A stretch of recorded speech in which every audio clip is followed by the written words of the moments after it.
अध्यक्ष महोदय, आज संविधान का राग अलापने वाली कांग्रेस पार्टी ने सुप्रीम कोर्ट के आदेश का सम्मान करने की जगह मई 1951 में ही संवैधानिक संशोधन करके नागरिकों के freedom of speech and expression को कुचल दिया था।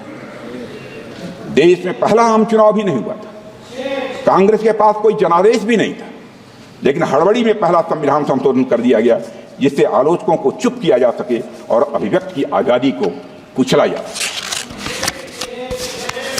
अध्यक्ष महोदय, हम सभी जानते हैं कि संविधान निर्माण में बाबा साहब अम्बेडकर की अग्रणी भूमिका थी, लेकिन बहुत कम लोग यह जानते हैं कि संविधान लागू होने के बाद कांग्रेस सरकार द्वारा मौलिक अधिकारों को कमजोर करने के प्रयासों के खिलाफ बाबा साहब हमेशा लड़ते रहे थे। जब कांग्रेस सरकार ने 1954 में संविधान में चौथा संशोधन लाकर मौलिक अधिकारों को कमजोर करने की कोशिश की तो बाबा साहब अम्बेडकर ने इसके खिलाफ कहा था।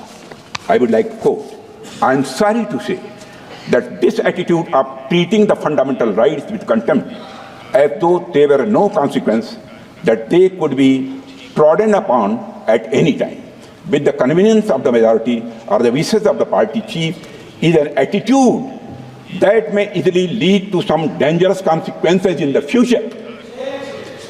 And I feel very sorry that even a matter of this sort, namely the infringement of or the deviation from fundamental rights, is being treated by the party in power as though it was a matter of no moment at all, unquote.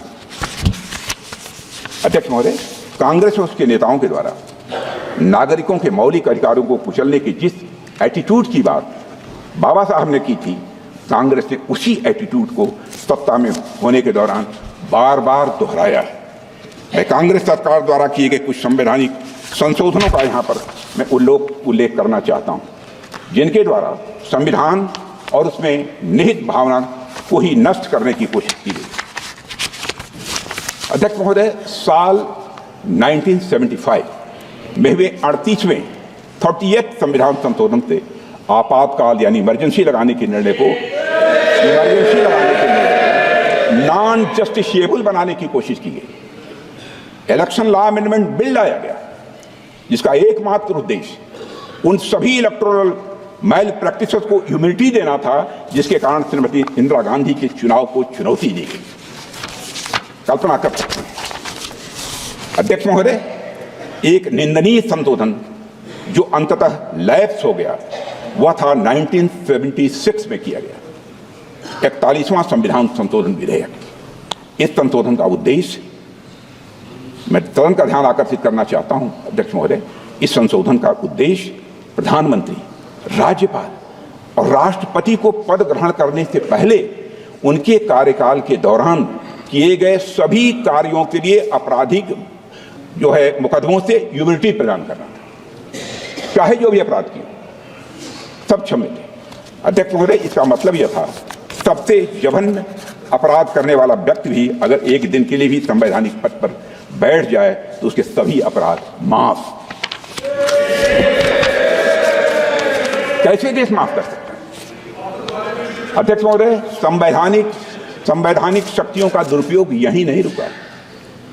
28 अगस्त 1976 को 42वां संविधान संशोधन पेश किया गया था जिसमें provisions थे कि किसी भी कानून की संवैधानिकता केवल 7 न्यायाधीशों द्वारा ही तय की जा सकती है और किसी भी कानून को केवल 2/3 बहुमत से ही रद्द किया जा सकता है।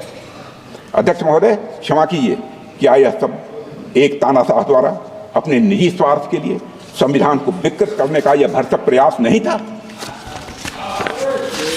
अध्यक्ष महोदय, बेसिक स्ट्रक्चर के सिद्धांत को नकारने के लिए 42वें संविधान संशोधन के द्वारा यह प्राविधान किया गया था कि आर्टिकल 368 के तहत किया गया प्रत्येक संवैधानिक संशोधन यह वैध होगा। जैसा कि आप जानते हैं कि आर्टिकल 368 के माध्यम से संविधान में संशोधन की व्यवस्था की गई है और संविधान में लोकसभा का कार्यकाल भी बढ़ाकर 6 साल कर दिया गया। अध्यक्ष महोदय, क्या यह पूरे संविधान को एक तानाशाह के उद्देश्यों की पूर्ति का एक माध्यम मात्र बनाने का यह षड्यंत्र नहीं था? क्या यह सब जनता को फिर से प्रजा बनाने की यह साजिश नहीं थी? अध्यक्ष महोदय, आज उसी पार्टी के लोग संविधान का इस्तेमाल दुष्प्रचार के लिए कर रहे हैं। आज उसी पार्टी के लोग जात के आधार पर जनगणना कराना चाहते, कराएं, हमें कोई आपत्ति नहीं, लेकिन मैं जानना चाहता हूं कि देश की जनता की आंखों में धूल झोंक कर राजनीति नहीं की जानी चाहिए। राजनीति करनी है तो जनता की आंखों में आंख डालकर राजनीति करनी है।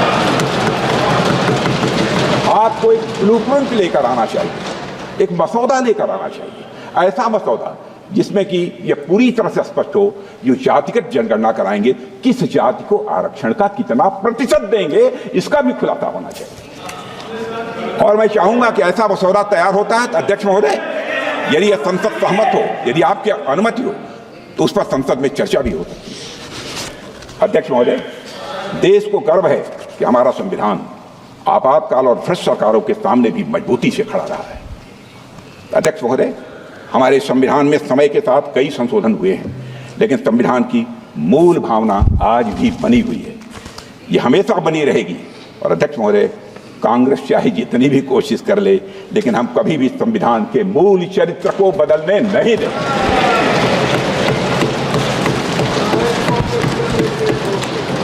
आप इतिहास देखें, आप इतिहास देखें, हमने आपातकाल के काले दिनों में भी संविधान के मूल चरित्र को चोट पहुंचाने के हर प्रयास का मजबूती के साथ विरोध किया था।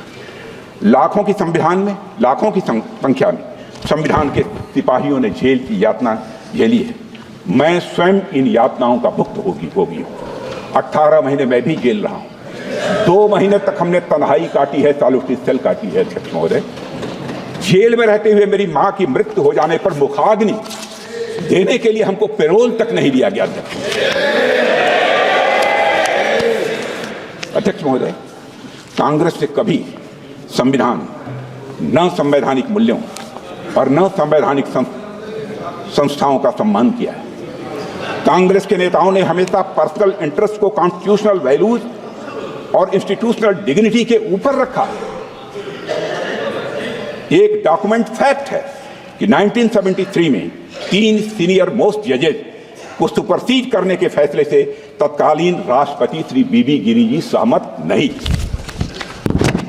पर तत्कालीन प्रधानमंत्री ने अपनी जिद, हट और राजनीतिक दंभ के कारण राष्ट्रपति के पद का सम्मान नहीं किया। आज संविधान के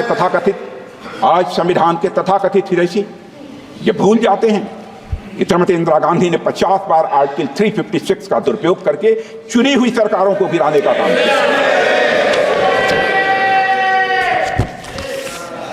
अध्यक्ष महोदय, 100 बात की एक बात, जब भी कांग्रेस नेताओं को सत्ता और संविधान में से एक को चुनना था तो उन्होंने सबसे पहले सत्ता को चुना है, संविधान को।